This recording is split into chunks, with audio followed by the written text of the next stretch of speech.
কিছু করে আজকে আজকে বড় বড় ক্যাচাল হয়েছে, সেটা পরে তোমাদের দেখাবো। হ্যাঁ, সব তোলা আছে, ক্যাচাল হয়েছে, ডেমোটা দেখাবো। ডেমোটা অরিজিনালটা ওইটা হলো স্নেহাশিস দা একদিন লাইভে আসবে, এসে পুরো ডেসক্রাইব করে না না লাইভ টাইমে যেতে পারবো না, ওইসব সম্ভব না।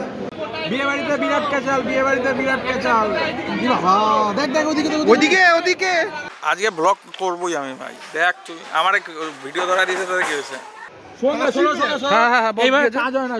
কি আছে? মালটা বহুত সাজা। 1 মিনিট মালটা কারে বলছো? এটা সেই ঝামেলা, আজকে সেই ঝামেলা হচ্ছে।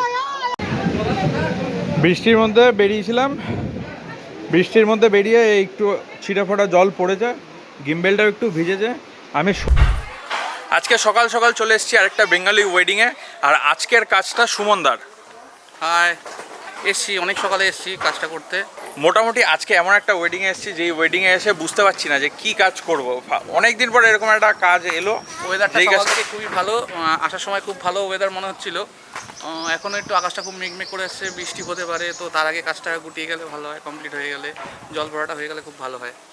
মানে সব কিছু এত ফাস্ট ফাস্ট হচ্ছে, বোঝা যাচ্ছে না কোত্থেকে কী করবো। তো যাই হোক, ওভারঅল ওয়েডিংটায় কী হয় না হয় এই ব্লগটায় পুরোটাই শেয়ার করবো, দেখতে থাকো।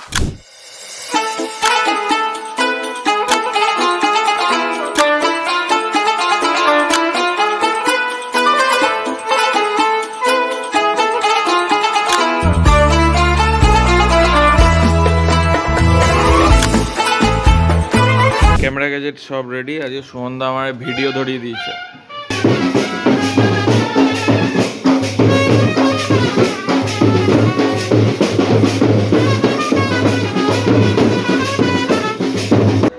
এখন যাচ্ছি সিঙ্গেল ছবি তুলতে। এসেছি কাঠিয়া বাবার মন্দিরে। কি সুন্দর সুন্দর লিচু।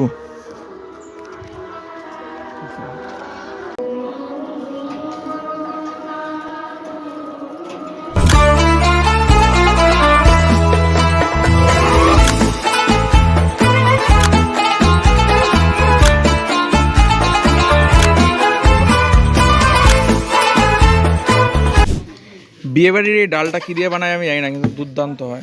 সিরিয়াস? হ্যাঁ, আরে সে ডাল তো ডাল দিয়েই বানাবে, সেটা কথা না, কিন্তু ওই যে অনেকটা দক্ষিণেশ্বরের মতো হয়।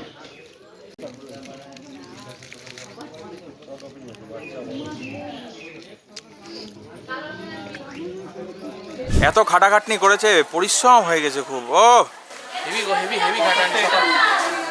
অনেক সকালে বেরিয়েছি, মুখও ঠিক মতো ধুতে পারিনি, ফ্রেশ হতে পারিনি, কিছু খাওয়া হয় না, পুরোটাই ঢপ, কোনো কাজ হচ্ছে না এখানে। আকাশের অবস্থা খুবই খারাপ। তো এখন জল ভরতে যাবে, তো আমরা দুটো ছাতা নিয়ে ব্যবস্থা করে রেখেছি। এতগুলো গেজের, এত কিছু ক্যামেরা রয়েছে, 3-4টে ড্রোন রয়েছে, এগুলো সাপোর্ট তো দিতে হবে কিছুটা হলেও, রেখে দিয়েছি। আকাশের অবস্থা খুবই খারাপ, আর এখন বেরোবে গায়ে হলুদের জল ভরতে। কি যে হবে, এত গ্যাজেট, এই যা পরিস্থিতি, জানি না কি হবে।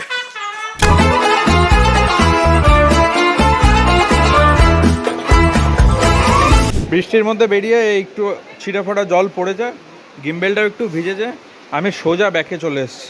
হয়ে গেল আজকে বৃষ্টি, ভিজে গেছি, এখনো বেরোতে পারলাম না, এই বাড়ি থেকে বেরোতে পারলাম না, একটু বেরিয়ে ভিজে গেছে। বড় ফোন সব বাইরে ওদিকে কোথায় বলে বুঝতে পারছি না। বৃষ্টির মধ্যে বরের অবস্থা, ওই যে বর।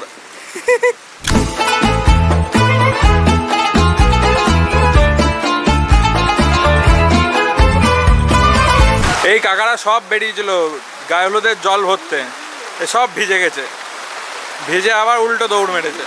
যেই বৃষ্টি কমেছে এখন বেরিয়ে যায় গায়ে হলুদের জল ভরতে। আরে দেখো বাজিনা ওখানে, লোক এই পাশে, আর আমাদের বাদ বাকি কোথায়? আমরা আবার বেরিয়ে পড়েছি বৃষ্টির মধ্যে, জল ভরতে যাচ্ছি। চলো যা হয় দেখা যাবে।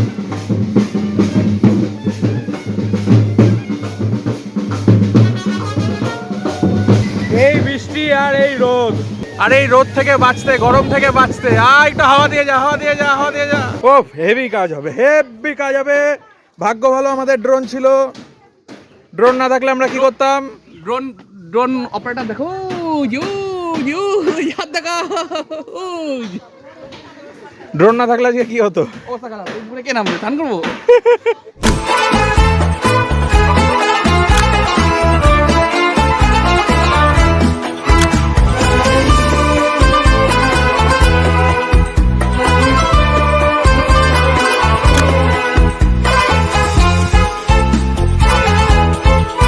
ঝড় বৃষ্টি মাথায় নিয়ে এই জাস্ট সকালের কাজ শেষ হলো, এরপরে এখন রেস্ট, মানে আমরা এখন বাড়ি চলে যাবো, তারপরে আবার বিকালে আসবো বিয়ের সময়, মানে বিয়ের আগে আগে চলে আসবো আবার। যাই হোক, যেটা বলার সেটা হচ্ছে না গরমকাল না বর্ষাকাল কোনোটাই বিয়ের জন্য পারফেক্ট না, বিয়ের জন্য পারফেক্ট একমাত্র শীতকাল, সব থেকে বেস্ট। আর এই জন্যই শীতকালে সব থেকে বেশি বিয়ে হয়। A few moments later.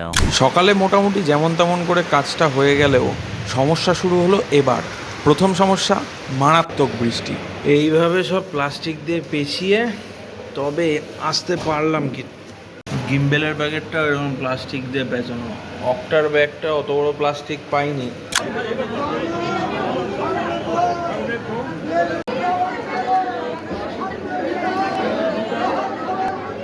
যেমন বৃষ্টি তেমন লোকের চাপ। ও কাজ না করে ঘুরে বেড়ায় শুধু, মালিক তো মালিকদের সব ছাপ, আজকের কাজের মালিক না, মালিকদের হেভি ছাপ। দুষ্টু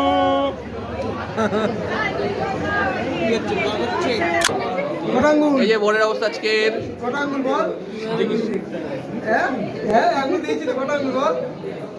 বিয়ে বাড়িতে বিরাট ক্যাচাল, বিয়ে বাড়িতে বিরাট ক্যাচাল। ওদিকে। আর দ্বিতীয় সমস্যা, মেয়ে বাড়িতে আলাদা ফটোগ্রাফির টিম। মেইনলি যিনি কাজটা ধরেছিলেন, অর্থাৎ যিনি ওনার, তিনি এবং তার যে সিনেমাটোগ্রাফার ছিল সে, এই দুজন একটা জেদাজেদির জায়গায় চলে গেছে। মানে কোনো কথা শুনতেও চায় না, কোনো কিছুতে কোঅপারেট করতেও চায় না।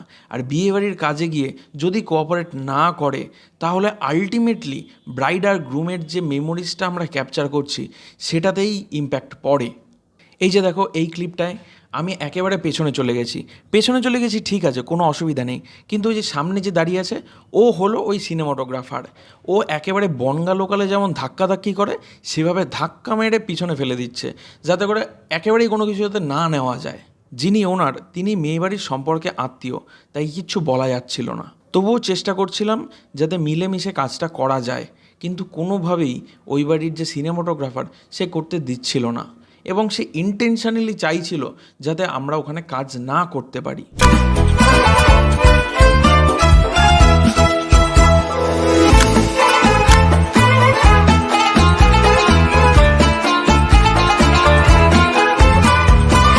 আমরা যাই হোক করে ফুটেজ তুলে নিয়েছিলাম, কিন্তু একেবারে শেষে একেবারে মারামারির পর্যায়ে সেই ক্লিপ নেই। একটা ডেমো দেখাচ্ছি কীরকম হয়েছিল। ডেমোতে যাকে দেখবে তার সাথে কোনো গন্ডগোল হয়নি, সে আমাদের সাথেই ছিল, জাস্ট ডেমো পারপাস সে এটা অ্যাক্ট করে দেখিয়েছে। হট করে ঢুকো, কাঁচাল শুরু করো। হ্যাঁ, এইভাবে কাজ হয় না। কি হয়েছে? মালটা বহুত সাজা। এক মিনিট, মালটা কারে বলছো? এটা সেই ঝামেলা, আজকে সেই ঝামেলা হচ্ছে। এক মিনিট, মাঝখানে কিছু ঝামেলা হয়েছিল, তার ফুটেজ নেই, তার জন্য আমি স্নেহাশিদাকে সরি বলছি। তো যাই হোক, বিয়ে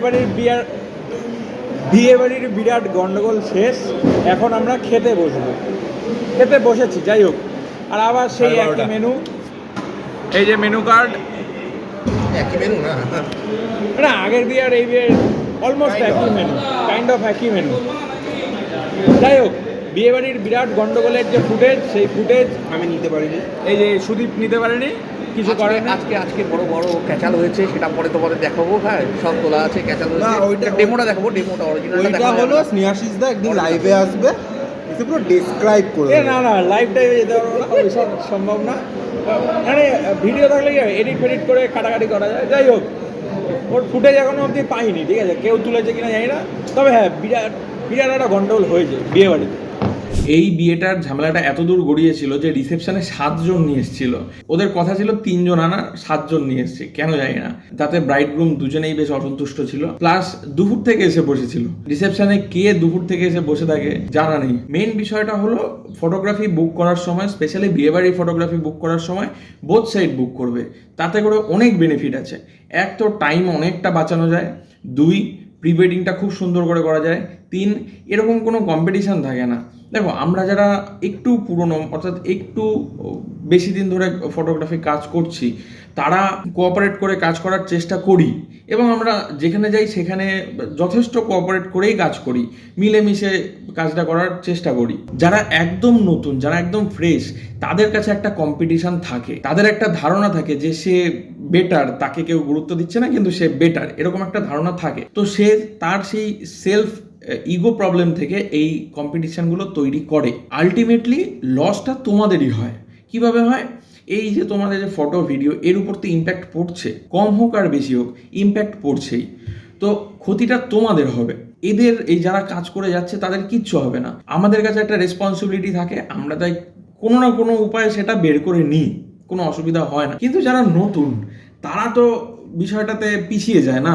আলটিমেট ইম্প্যাক্ট তোমাদের ফটো আর ভিডিওতে পড়ে। যাই হোক, তোমরা যখনই ওয়েডিং ফটোগ্রাফি বুক করবে তখন বোথ সাইড বুক করবে। আমি এর আগেও বলেছি, এই ভিডিওতেও বলছি।